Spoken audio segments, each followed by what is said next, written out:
غزہ میں اسرائیل کی final strike کا دور جاری ہے۔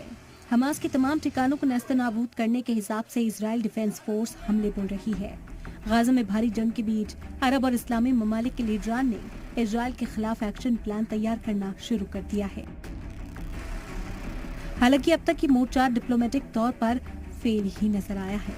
ایران نے اسرائیل کے خلاف بڑے پلان پر کام کرنے کے لحاظ سے مسلم ممالک سے اپیل کی کہ اسرائیل کو تیل کی سپلائی پر بریک لگانے کی ضرورت ہے۔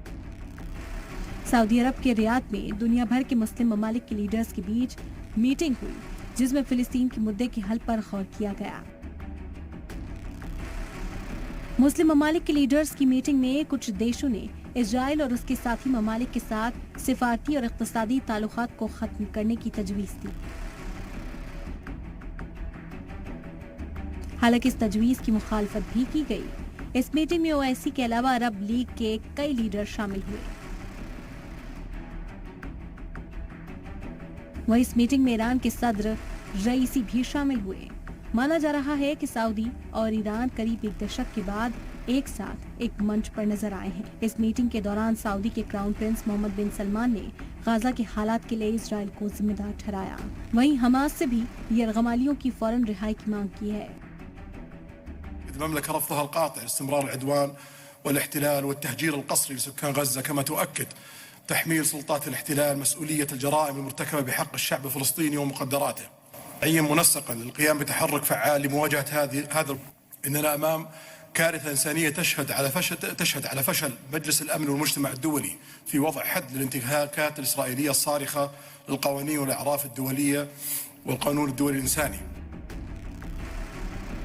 وہ ایران کے صدر ابراہیم رئیسی نے بھی اسرائیل کے خلاف جم کر بیان بازی کی۔ رئیسی نے غزہ میں ہوئے حملے کو تاریخ کا سب سے بڑا جرم قرار دیا۔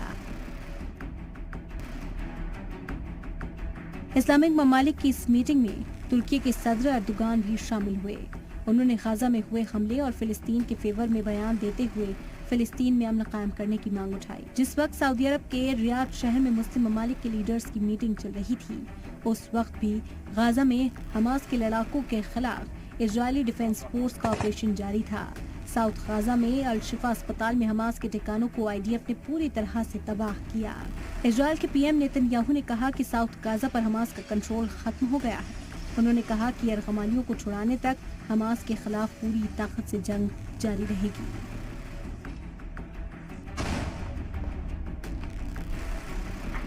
המלחמה נגד חמאס דאעש מתקדמת במלוא עוצמתה, ויש לה מטרה אחת: לנצח.